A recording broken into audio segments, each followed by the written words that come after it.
Hey, hi, hello there, and welcome back to Formula Amateur, where today we'll be discussing everything that's gone down in Bahrain this week for the first week of testing. So let's get into it, shall we?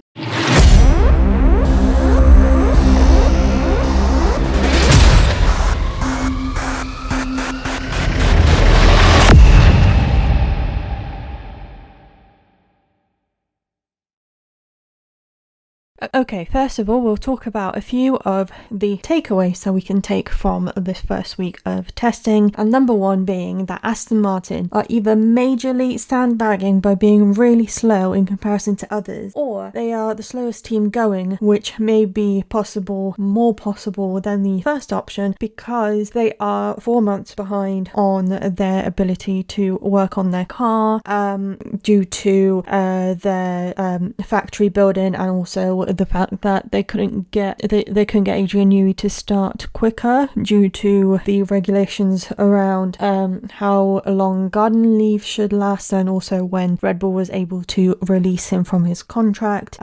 So they are ultimately 4 months behind on their ability to work on the car, and as a result they are constantly in the lower parts of all of the testing timesheets. The second is that Haas is doing the best out of all of the midfield teams in terms of times and lap counts. They are both Esteban Ocon and Oliver Behrman have been quite high up when they have been driving, which is very impressive. It looks like the car is very reliable, and they have been able to get a lot out of it as well, with the not only the longevity but also the speed of the car. So it's great to see. And then the third is the top 4 teams keep swapping the fastest times between each other. Each team is pointing fingers at each other, claiming that the other teams are faster than them.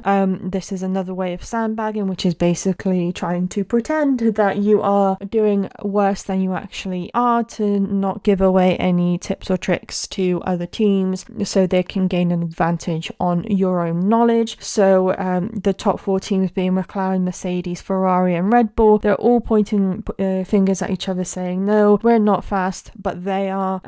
So we're not sure what's going on as to who is really putting in all of that speed versus whether they are really thinking that they are slow. It's all a bit of an act, really. And then the fourth is Red Bull are quite close. The drivers are quite close in results to each other. So there is not much of a disparity. What you'll see as well is in one instance when both Max Verstappen and Isaac Hadjar had been driving in one day, they were next to each other in the timesheets. So it looks like Ford has been finally able to perhaps break that second seat curse. So perhaps Hadjar will be Max Verstappen's Danny Rick. We will have to see where that goes. And the fifth and final thing has been the biggest thing, really, which is that Max and Lewis are the most vocal over difficulties with the cars. They are citing issues with being able to turn, especially in turn 10 in Bahrain. A lot of people are sliding out of control. The cars are really stiff, although they were meant to be quite nimble. And Max has been also calling the car anti-racing and like Formula E on steroids, as a result of not being able to mesh with the car as well as he wished he would have. But he has been critical of the idea of changing the regulations in general since about 2023 anyway, because he felt very comfortable in the last regulation, considering that he won 3 championships at that time. So, it's understandable that he would be against the change of new regulations if it may or may not hinder him. They are also, both Max, Lewis and other drivers are citing that there is an issue of starting the cars. It takes a while to actually rev the car up to a point where they are able to actually drive off, which may need either rethinking by Formula One, rethinking by the teams, or it will ultimately have to be just, they might have to change the way that they start races, because there's like a 10-second delay between when they're meant to leave and when they do actually end up getting the car off the starting grid. So there is a big concern about that as well. Obviously the engines are very new. They are 50% combustion and 50% electric, and it's best to get these issues out as quickly as possible before we get into the races, because otherwise we just won't get a full race. All the cars will just stop working all of a sudden, or they just won't leave the starting grid in the first place. So it's best to cover these issues before they become bigger problems. So now let's talk about the actual times that the drivers have been showing. So in the first day, Oliver Behrman, Liam Lawson, Fernando Alonso and Isaac Hadjar were not driving. Isaac Hadjar was meant to drive, but they could not get the car to they had a few issues, and as a result he could not drive that day. So those drivers do not have any laps recorded and they don't have any times recorded. And then in 18th position it was Franco Colapinto with 28 laps and a time of his fastest time being 1 minute 40 seconds and 3:30. Then in 17th it was Lance Stroll with 36 laps and 1 minute 39 seconds and 8:83. Then in 16th it was Valtteri Bottas with 49 laps and 1 minute 39 seconds 1:50. In 15th it was Gabriel Bortoleto with 49 laps, 1 minute 38 seconds 8:71. In 14th place it was Sergio Perez with 58 laps and that was 1 minute 38 seconds 8:28. In 13th it was Carlos Sainz with 77 laps and his time was 1 minute 38 and 2:21. In 12th it was Arvid Lindblad with 75 laps and the fastest time of 1 minute 37 seconds 9:45. In 11th place it was Kimi Antonelli with 30 laps and 1 minute 37 seconds and 6:29. In 10th it was Alex Albon with 68 laps, 1 minute 37 seconds 4:37. In 9th it was Nico Hülkenberg with 73 laps, 1 minute 36 seconds 8:61. In 8th it was Pierre Gasly with 49 laps, 1 minute 36 seconds 7:65. In 7th it was Lewis Hamilton with 52 laps and 1 minute 36 seconds 4:33. In 6th place it was George Russell with 56 laps, 1 minute 36 seconds 1:08. In 5th it was Oscar Piastri with 54 laps, 1 minute 35 seconds 6:02. In 4th it was Esteban Ocon with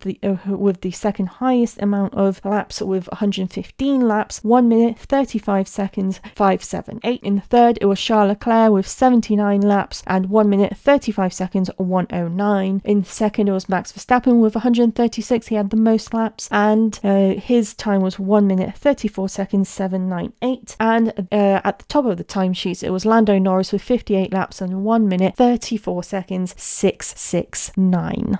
Onto the second day in Bahrain, where the drivers who were not taking part were Oscar Piastri, Lewis Hamilton, Franco Colapinto, Esteban Ocon, Lance Stroll, Max Verstappen. Those drivers do not have any laps recorded or any fastest times recorded. And then in 16th place is Kimi Antonelli, who only did 3 laps before he had faced a lot of car issues and did not do any more after that. And unfortunately he did not get any qualifying time to register. And then in 15th place is Sergio Perez with 42 laps and his fastest time being 1 minute 38 seconds 6:53. In 14th it's Fernando Alonso with 98 laps, 1 minute 38 seconds 2:48. In 13th it's Liam Lawson with 50 laps, 1 minute 38 seconds and 0:17. In 12th it's Carlos Sainz with 69 laps, 1 minute 37 seconds 5:92. In 11th is Arvid Lindblad with 82 laps, 1 minute 37 seconds 4:70. In 10th it's Nico Hülkenberg with 47 laps, 1 minute 37 seconds 2:66. In 9th it's Alex Albon with 62 laps, 1 minute 37 seconds 2:29. In 8th it's Valtteri Bottas with 67 laps, 1 minute 36 seconds 8:24. In 7th it's Pierre Gasly with 97 laps, 1 minute 36 seconds 7:23. In 6th it's Gabriel Bortoleto with 66 laps, 1 minute 36 seconds 6:70. In 5th it's Isaac Hadjar with 80 87 laps and 1 minute 36 seconds 561. In fourth, it's George Russell with 54 laps, 1 minute 35 seconds 466.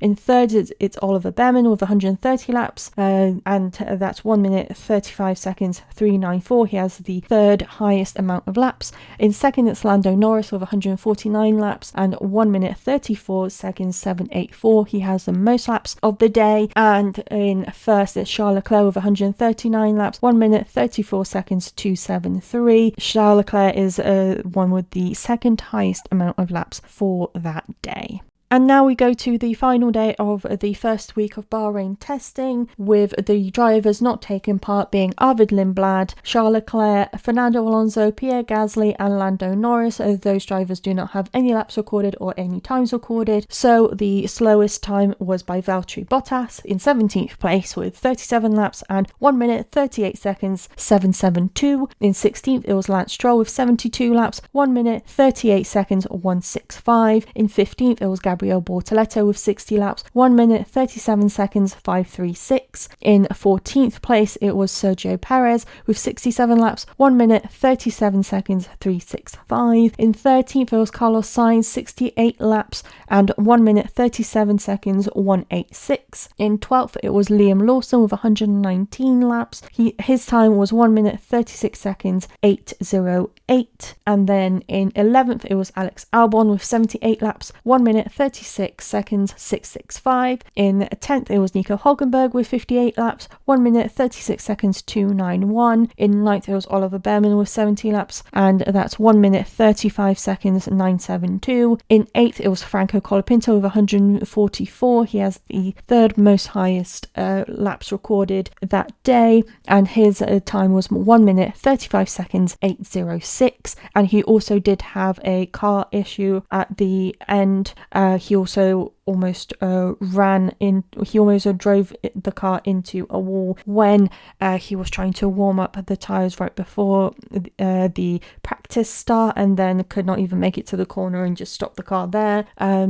And then in 7th, it's Esteban Ocon with 75 laps and 1 minute 35 seconds 753. In 6th, it is Isaac Hadjar with 59 laps and 1 minute 35 seconds 610. In 5th, it's Max Verstappen with 61 laps, 1 minute 35 seconds 341. And then in 4th, it's Oscar Piastri with 161 laps and 1 minute 34 seconds 549. He has the most laps of that day. In 3rd, it's Lewis Hamilton with 150 laps, 1 minute 34 seconds 209, and he has the second most highest amount of laps that day.